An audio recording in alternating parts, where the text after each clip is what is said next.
박근혜와 이명박이라고 하는 두 정치인, 9년 동안 한국 사회의 중심에 있었던 이 두 인물을, 검찰이 다 수사를 하고 있고, 또 박근혜는 재판을 진행하고 있는데, 이 두 사람을 대하는 정치권과 시민사회의 분위기가 약간 좀 다르다는 걸 느낄 수가 있잖아요.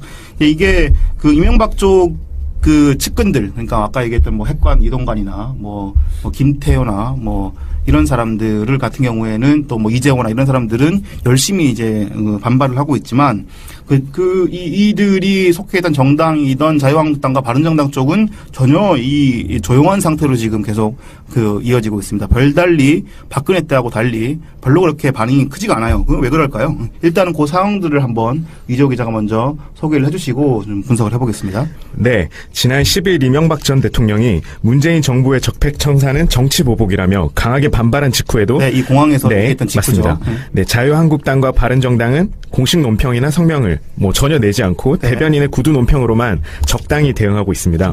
13일에도 이명박이라는 이름은 당 회의에서 전혀 언급되지 않았고요.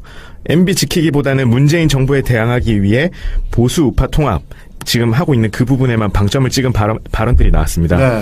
홍준표 자유한국당 대표는 최고위원회의에서 청와대와 정부 여당의 행태를 보니 마치 조선시대 망나니 칼춤을 연상시키는 작태를 보이고 있다.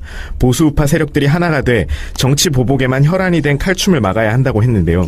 홍 대표는 오후에 열렸던 의원총회에서도 보수우파 진영이 분열됐다. 모두가 한마음이 되어서 망나니 칼춤에 대응할 때라고 강조했습니다. 너무 좋아하는 단어죠. 칼춤, 망나니 이런 것. 한 당직자는 MB는 솔직히 보수층에 인기가 없다. 그래서 첫날 구두 논평만 내고 말았던 것이라며 굳이 처음부터 MB와 한 배를 탈 이유가 없었다. 앞으로 검찰 수사가 진행되는 상황을 봐가면서 당의 입장을 정리해 나갈 것으로 보인다고 했습니다. 그러니까 이렇게 지금 자유한국당 쪽에서 뭔가 박근혜 수사 때는 별의별 사람들이 다 나와서 이런저런 얘기들을 하고 당도 공식적으로 대응하는 경향이 많았고 했었는데 이명박에 대한 수사가 진행되고 있는 상황에서는 별달리 거기에 대해서 뜨뜻미지근한 반응을 보이고 있단 말이죠. 여기에 의해서 또 바른정당도 마찬가지입니다. 바른정당에 있던 의원들이 지금이야 유승민계 의원들이만 남았지만 기존의 어떤 그런 친이계 의원들도 꽤나 나갔어서 물론 지금 다시 자유한국당으로 돌아갔습니다만은 바른정당을 만들었잖아요. 이쪽도 지금 별다른 반응이 없어요. 그 내용도 한번 정리해 주시죠. 네, 바른정당 같은 경우는 이제 전형적인 친이계들이 모였었기도 했는데요. 그 바른정당 유승민 신임 대표, 이제 이번에 당대표가 됐던 유승민 신임 대표가 기자회견에서 이명박 전 대통령을 향한 검찰 수사를 비판하지 않았고요. 당 차원에서 당장 대응할 뜻도 없다고 내비쳤습니다. 그는 검찰 수사가 이전 대통령에게까지 확대될지 여부도 아직 불분명하다. 검찰 수사를 지켜보고 입장을 정하겠다고 간단하게 밝혔습니다. 바른정당의 한 의원은 이제 인터뷰에서 MB가 보수층에서조차 인기가 별로 없다는 점이 취약점 아니겠냐, 이렇게 얘기했습니다. 자유한국당이랑 똑같은 얘기를 하고 있네요. 그래서 이명박 전 대통령이 최측근이었죠. 그래서 창업 공신이라고 불렸던 사람인데 이 정도원 전 의원도 라디오에 나와서 비슷한 얘기를 했습니다. 박근혜 전 대통령 같은 경우는 태극기 집회도 열고 그런다. 그런데 국민 중에서 MB를 그렇게 옹호하고 보복이다. 그러고 나서는 세력이 없다. 이렇게 얘기를 하면서 MB는 지금 아무런 힘이 없다. 결국은 그래서 검찰 포트라인에 서게 될 것. 이렇게 얘기를 하고 있습니다. 미나 씨가 보시기에 이런 상황들은 왜 그런 걸까요? 이게 좀 정치적인 알력도 있을 것이고 정말 이명박이 별로 시민들에게 인기 있는 그런 정치인이 아니어서 그런 걸 수도 있을 것이고 왜 그렇게 지금 이렇게 정치권들이 반응하고 시민사회에서도 별다른 반응이 없을까요? 사실 박근혜가 특이한 거죠. 어떻게 이 난리를 쳐도 이렇게들 좋아합니까? 경북 구미에서 숙모제하고 박정희 숙모제하고 박근혜 대통령 무죄하고 보통 이런 일이 전직 대통령이 어쩌고 이렇게 일어나면 지금의 시대를 살아가는 그 구 집권당은 보통은 모른 체 하죠. 그렇죠. 그걸 알기 때문에 이명박이 정치 보복 얘기를 사실 꺼낸 거죠. 그러니까 정치 보복이다. 적폐청산은 정치 보복이다. 라고 하면 자유한국당도 바른정당도 그거 부정하지 않거든요. 정치 보복이라고 하죠. 왜냐하면은 적폐청산의 범위에 다 들어가니까 바른정당에서 잘못한 사람, 그다음에 자유한국당에 지금 있는 사람 중에 잘못한 사람 다 들어가니까 무조건 그 반대하니까 이명박이 손들고 나도 거기 피해자다라고 주장함으로써 그리고 실제 적폐청산 수사의 가장 중요한 또 포인트 중 하나이기 때문에 정치 보복이라고 함으로써 SOS를 치는 거죠. 자유한국당과 바른정당에 좀 미적지근하다고는 하지만 별로 이게 괜히 엮여서 좋을 게 뭐 있어요. 지금 이제 박근혜 전 대통령 문제도 거의 간신히 지금 청산을 해나가고 있는 상황에 자유한국당 입장에서 보면 다만 이제 보수 정치를 이제 보수 정치의 균열을 다시 이제 봉합할 필요는 있는 거죠.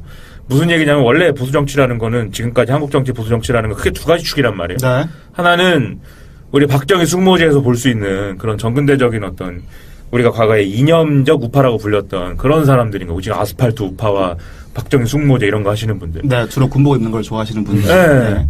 또 하나의 축은 이제 수도권에 주로 있는 자칭 합리적 보수, 뭐 중도, 중도 실용, 중도 실용이라고 많이 그랬죠. 네. 이 중도 실용이라고 하는 이 축, 두 가지 축으로 보수 정치가 지탱이 되어 왔는데 박근혜 시대를 거치면서 이게 두 개가 깨진 거잖아요. 네. 두 부류가. 그게 뭐 자유한국당과 바른정당이라고 설명을 하든 뭐라고 설명을 하든 어쨌든 이 두 개의 그 세력이 깨진 거예요. 두 개가. 그래서 박근혜 전 대통령을 용인하지 못하고 있는 거고, 중도 실용 측이. 네네. 그래서 중도 실용이라고 하는 사람들이 촛불 시위에 나온 거죠, 이 사람들이. 네. 그래서 비박계가 끌려가면서 이 사태가 이렇게 된 거란 말이에요. 비박계가 이 중도 실용에 끌려가면서. 근데 지금 우리는 이명박 전 대통령 완전 무슨 뭐 이게 박근혜의 원조 같은 사람이고 똑같은 사람이지만 과거에는 지난번에도 말씀드렸듯이 중도 실용의 아이콘이었어요, 이 사람이. 네. 그렇기 때문에 이명박이 나라 정치보복이라고 하는 것은 사실은 두 세력을 이제 다시 결합하기 위한 하나의 중요한 또 뭐랄까 소재가 될 수 있는 거죠. 네. 그 홍준표 대표가 하는 얘기를 잘 봐야 되는데 페이스북에다 그런 얘기 하잖아요. 아, 이게 과거에 사카모토 료마 이런 얘기 하면서 네, 네. 사카모토 료마 또 이렇게 했는데 나는 아직도 이렇게 욕이나 먹고 있다. 그게 무슨 얘기냐면 내가 사카모토 료마의 역할을 하겠다 이 얘기 아니에요. 네. 그럼 그거를 홍준표에 그대로 대입하면 이게 뭐겠어요? 홍준표는 자기 이제 친이도 아니고 친박도 아닌데 사실 친이죠. 과거에 이명박의 가장 친한 친구 중에 하나인데. 그렇죠. 네. 그러나 어쨌든 자기는 그렇다고 얘기하는 거죠. 친이도 아니고 친박도 아닌데. 본인은 이제 그 홀로 다니는 늑대라고 불리는 걸 상당히 좋아하는 사람이라서 네, 약간 좀 그런 이제 그 이 무인하고 비슷한 네. 그런 형태로 자기를 드러내길 좋아하는 것 같아요. 내가 북진일도로 도장에 다니면서 검을 좀 익혔는데 어쨌든 간에 내가 여기서 우리 그 친박과 친이를 갖다가 이렇게 잘 화해를 시켜가지고 자유한국당의 단결을 이루고 뭐 이렇게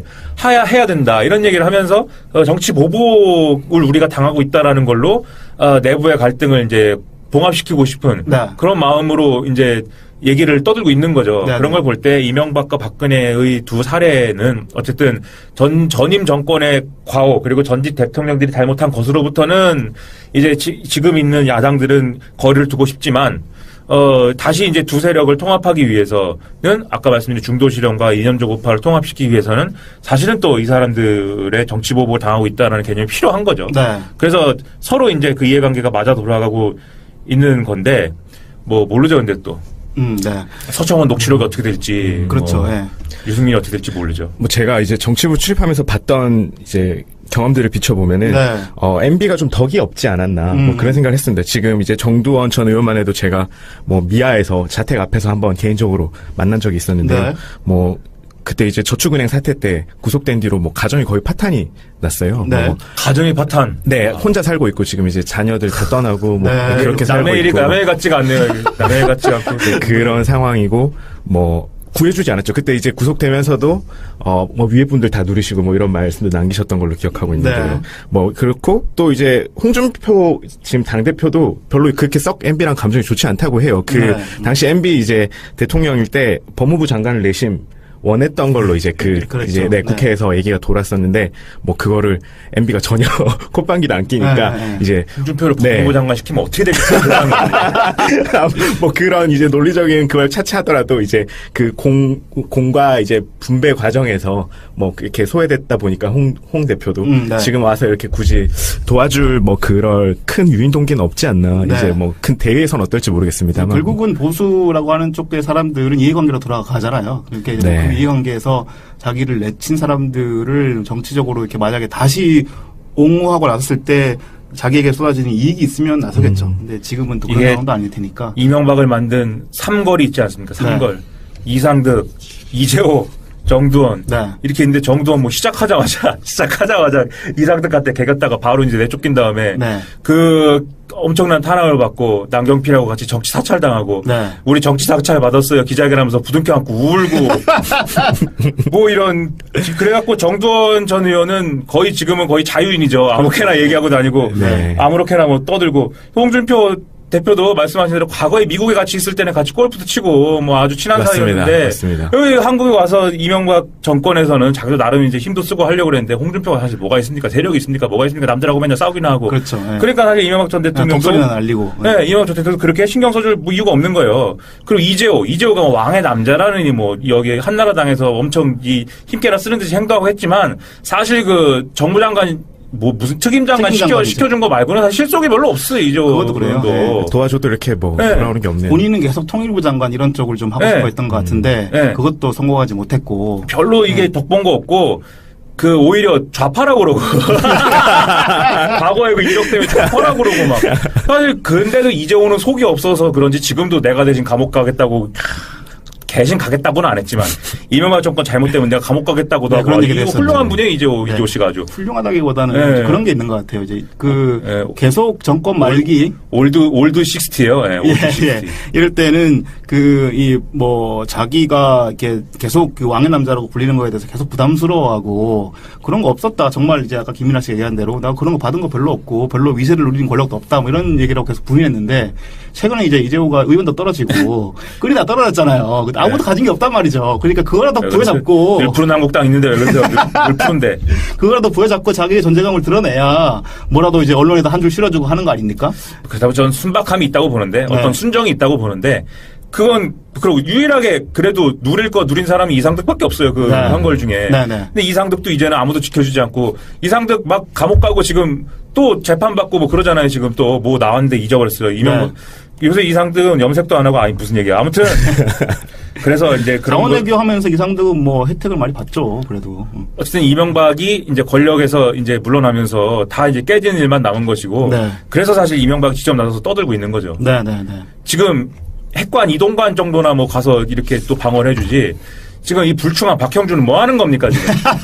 네? 이명박의 원투펀치인데 박형준 썰전에 나가서. 썰전에서 계속 그래도 이명박을 옹호하는 발언들을 해서 계속 욕먹고 있잖아요. 옹호는 하지만 하나만 한 얘기나 맨날 하고 착한 척 하면서 유시민이랑 같이 이렇게 뭐 사실 우리는 방송인이야 뭐 이런 태도로. 지금 그럴 때가 아니죠. 썰전 딱 그만두고 나는 정치보복에 대항하는 투삼입니다. 이러면 과거 우리 운동권 출신들이 뭐 하는 겁니까, 지금? 결기도 없고 이거. 이제 내용들을 좀 종합해서 앞에 것들을 이제 보면은요. 결국 검찰 수사가 군 사이버 사령부로 많이 가지 않을까 싶어요. 왜냐하면은 국정원 같은 경우는 이제 2015년에 나왔던 정윤회 문건 보도 2014년부터 나왔었죠. 그 정윤회 문건에 포함이 되어 있었던 걸로 제가 그 취재해서 알고 있거든요. 그러니까 그 검찰은 이미 국정원에 대한 내용은 다 알고 있었고, 뭐 저희도 뭐 봤지만 두세 번씩 엎어졌잖아요. 전 원장에 대한 수사도. 그래서 새로 나온 팩트들 그리고 아까 말씀하신 것처럼 이제 배석하고 자료들이 남고 계속 나오니까 그런 부분으로 가지 않을까 싶습니다. 그래서 그 검찰의 수사를 보면 지난주에 제가 말씀드렸죠. 원세훈에 대한 혐의를 입증하는데 4년이 걸렸습니다. 그러니까 이게 초반에는 여러분들도 알고 계시다시피 국정원에 파견 갔던 그 핵심 검사들이 거의 수사를 방해하고 뭐 지난주에 설명드렸다시피 뭐 압수수색하는 장소 가짜 사무실을 만들고 그리고 뭐 녹취록을 다 조작하고 뭐 이런 쪽으로 거의 수사를 방해하면서 당시 윤석열 댓글수사팀장의 수사를 방해해서 혐의 입증을 곤란하게 만드는 바람에 원세훈이 사실상 감옥에 안 가는 그런 결과가 나왔었는데 정권이 바뀌고 이 파견 검사들, 이 수사를 방해했던 검사들에 대한 수사가 시작되고 새로운 내용들이 등장하기 시작하면서 원세훈의 혐의를 입증하는 데는 성공해서 지금 이제 감옥에 보내는 데는 성공했습니다만은 아까도 계속 반복해서 설명드렸다시피 이명박의 국정원 관련된 개입을 이해를 시키고 혐의를 입증하려면 원세훈이 결국 키맨이고 거기서 입을 열어야 된다. 맞습니다. 물론 이제 거기에 관련해서 아까 말씀드렸던 김태호 전 기획관의 말도 중요하겠지만 뭐 이 두 사람이 과연 이명박을 배신할 것인가 아니면은 홀로 다 독박을 쓰고 갈 것인가 그게 결국 핵심일 텐데 거기에도 결국은 제가 보기에는 이 사람들의 성향은 잘 모릅니다만은 결국은 추후에 이 사람들이 어떤 이해를 얻을 것인가 어떤 그 독박 쓰고 들어갔을 때 이명박이 뭘 해줄 것인가 이런 것들이 아무래도 관건이 되지 않을까 이런 생각들을 좀 하게 됩니다.